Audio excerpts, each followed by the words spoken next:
Bienvenue dans la mission qui a cœur de relever les personnes mises à terre, de relever des destinées écrasées au nom de Jésus le Christ. Mission abondance de partage au peuple, sur Bourg-en-Bresse. Lisons les Saintes Écritures dans Luc 10, versets 30 à 77. Jésus reprit la parole et dit « Un homme descendait de Jérusalem à Jéricho. Il tomba au milieu des brigands, qui le dépouillèrent, le chargèrent de coups et s'en allèrent, le laissant à demi-mort.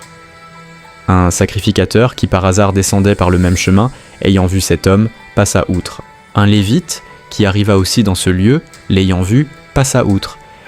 Mais un samaritain qui voyageait, étant venu là, fut ému de compassion lorsqu'il le vit. Il s'approcha et banda ses plaies en y versant de l'huile et du vin. Puis il le mit sur sa propre monture, le conduisit à une hôtellerie et prit soin de lui. Le lendemain, il tira 2 deniers, les donna à l'hôte et dit « Aie soin de lui, et ce que tu dépenseras de plus, je te le rendrai à mon retour. » Lequel de ces 3 te semble avoir été le prochain de celui qui était tombé au milieu des brigands ? C'est celui qui a exercé la miséricorde envers lui, répondit le docteur de la loi. Et Jésus lui dit « Va, et toi, fais de même. » Amen, amen et amen. Très bonne écoute. Shalom à tout le monde, un peu à côté du lac de Genin, du lac Genin, pour prendre un peu d'air. Il est trop beau de se promener un petit peu, prendre de l'air avec le Saint-Esprit, causer avec lui pour voir qu'est-ce qu'il a à nous dire. Car le Saint-Esprit nous annonce les choses à venir, les choses présentes, même les choses qui étaient du passé. Il contrôle le temps et les saisons. Waouh! Où es-tu en ce moment? Dans la distraction? Non. Concentre-toi avec le Saint-Esprit dans le calme. Dans Luc chapitre 10, qui concerne le bon samaritain, on posait cette question à Jésus. Maître, comment pouvons-nous gagner le royaume des cieux? Jésus a sorti cette parabole concernant le bon samaritain. Au début, c'était que le samaritain.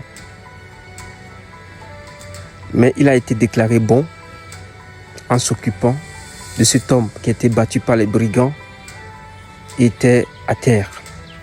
Le sacrificateur est passé. Il s'est justifié. Il a donné ses excuses. Le lévite est aussi passé. Il a donné ses excuses. Il s'est justifié. Mais cet homme était par terre. Heureusement, et grâce à Dieu, le samaritain passé s'est occupé de cet homme qui était à terre. La question que j'aimerais poser au peuple de Dieu et à ceux qui m'écoutent, s'il vous plaît, le monde a mis à terre certaines personnes. La vie a mis KO certaines destinées. Des vies sont écrasées, piétinées, bouleversées, embrouillées. Faut-il les laisser par terre dans leurs conditions d'agonie, de lamentation, de tristesse? Le Samaritain a eu l'inspiration tout de suite de s'arrêter. Il a changé son programme pour cet homme qui était à terre. Bien-aimés, vous pouvez changer votre programme pour ceux qui meurent, ceux qui sont désemparés, oppressés, dépressifs, abandonnés, délaissés. Le Samaritain, connaissait-il pas Dieu? N'avait-il pas aussi un autre programme prioritaire? Mais il s'est laissé, conduit par le Saint-Esprit. Il s'est arrêté. Il a pris soin de cet homme mourant. Bien-aimés, les âmes meurent sans Christ. Des vies veulent quitter sans Jésus-Christ. Resterons-nous silencieux? Non. Le Samaritain a pris cet homme, l'a amené jusqu'à l'hôtel, c'est-à-dire à l'hôpital. Il a payé même 2 deniers. Il a donné un garant, une caution pour que cet homme vive. Les gens veulent vivre, mes chers amis. Mais quelle est notre action? Nous avons la foi, mais les actions doivent suivre. Bien-aimés peuple de Dieu, la foi sans les actions, elle est morte. Nous devons agir à l'instant T, maintenant. Les vies que nous constatons, nous remarquons que rien ne va, agissons. C'est le temps d'agir. C'est le temps de bloquer nos programmes pour le royaume des cieux sur la terre. C'est le temps. C'est le temps. Il allait quelque part. Il avait une destination, mais il s'est arrêté. Il a fait escale à cause de cet homme qui meurt. Tu as aussi fait escale pour cette femme qui meurt. elle ne partira pas sans Jésus. Cet homme ne partira pas sans Jésus. Cette femme ne partira pas sans Jésus. Engage-toi et dis, je veux encore donner l'opportunité à une personne de découvrir, de rentrer en relation avec Jésus-Christ, de rencontrer le Maître, Jésus-Christ de Nazareth qui sauve. Bien-aimé, le temps est court, rachetons le temps. Et cet homme, quand il sera debout, je pense qu'il va remercier le Seigneur pour la vie du Samaritain qui est passé, qui s'est arrêté.